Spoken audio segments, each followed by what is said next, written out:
Hi, J. Lorables. What's going on? So, anyway, I thought I would do a little segment on me and Ruby. This is the story of me and Ruby, okay? This is my rescue dog here, Ruby Slippers.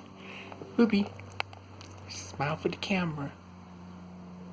She's the cutest dog ever. She's my heart.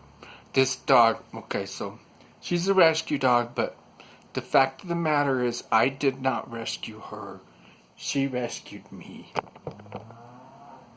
Ain't that right, Ruby? She's wondering why I didn't give her some of the watermelon I was eating earlier. I always give her some of my food, but she already had enough treats today. She can eat all day and all night if I let her. She just loves to eat. Anyway, she's so cute. She makes me laugh all the time. You would not believe the little hijinks of this doggy. Anyway, so after being homeless for over a year, well, about a year, I got this apartment. It's a income-based, rent-controlled type apartment, and I lived here for about a year, and it was kind of lonely because didn't have very many friends, and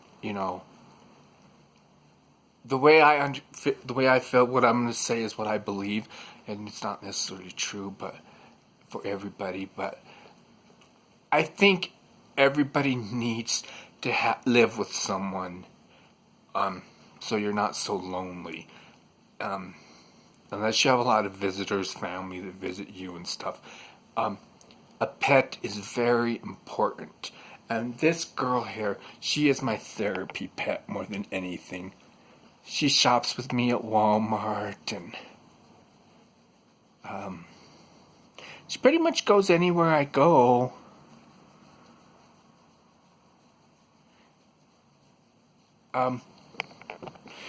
But what I wanted to say is that, yeah, it's very lonely to come home to an empty house. It's kind of sad, especially if you have any problems with depression, anxiety, and all that good stuff.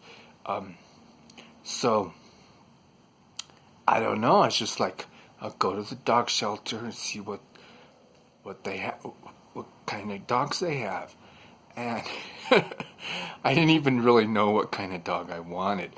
But of course, this is a small one-bedroom apartment. It's only about 600 square feet, maybe.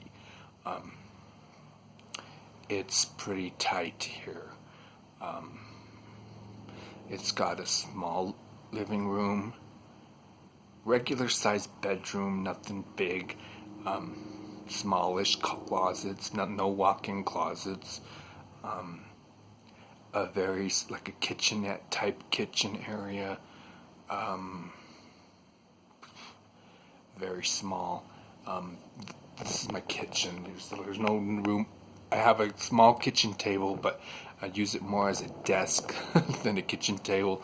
And anyway, but I wanted to tell you about Ruby. So I was looking at the dogs, and the lady's like, "What kind of dog do you want?" And I'm like, "I don't know, something kind of small.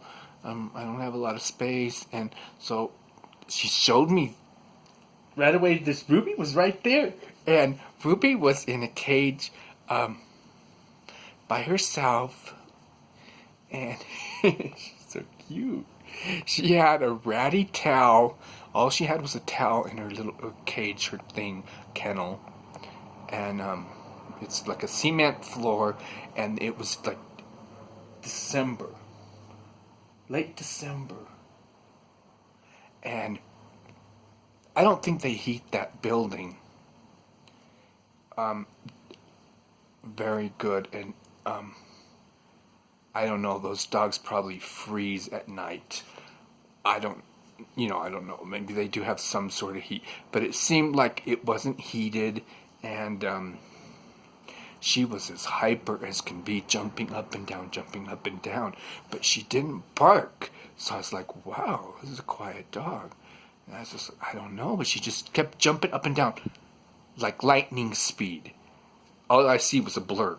This brown, tan, well,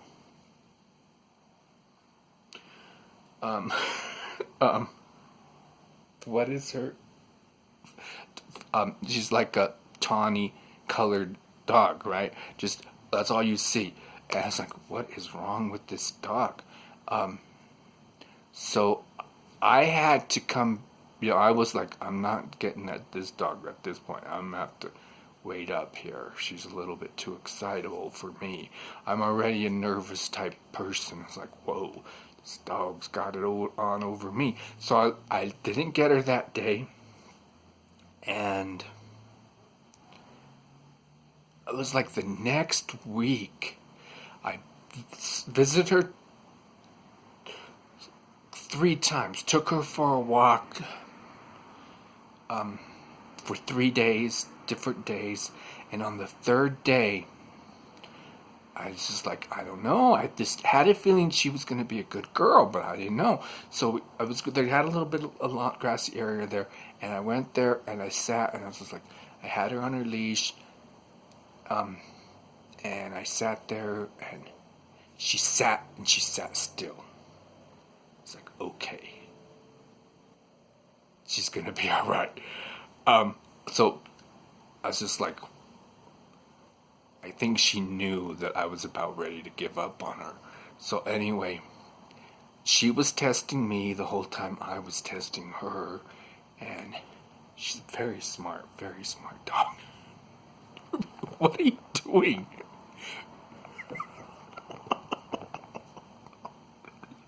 See, she does these things to crack me up. She's just staring at the pillow. Okay, anyway, so Ruby, what you doing?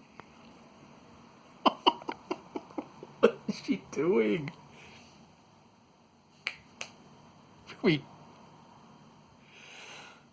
She looks like she's on drugs or something. Okay, well, anyway. Okay, so, what was I saying? So it was a Friday, and I knew what happens is there's no staff at that kennel on the weekend. They just kind of leave the dogs alone. I think they come and give them food in the morning, make sure they have food and water, and that's it. They don't walk them or anything on the weekends. So it's like, there's no way I'm leaving her the whole weekend like in this place. It's like a jail. So I was like, we're busting her out today. And the lady who was there said, we can have the dog for $25 if we promise to get her spayed. So I was like, sure, no problem. Gave her the money and whatever. And but on that Friday she wasn't there. So we kind of just like, me and a friend were like, we're busting her out today. And they were like, what? And so, yeah, we talked to, what's her name? And she said we could have her for blah, blah, blah, and everything. And yeah, got her out of there that Friday afternoon. And, and that was like 5 or 6 years ago. Let's see. Was it 2013? January 29 of 2013. So that's only 6 years ago. Going on 7 years. So anyway, yeah, I'll continue the second part of the story with Ruby, but because there's more to tell about her, and I don't want to go over 10 minutes. So anyway, that's the first part of Ruby, and I'll go on the homecoming part and the rest of the years, fill in the rest of the years on Ruby. So she's so sweet.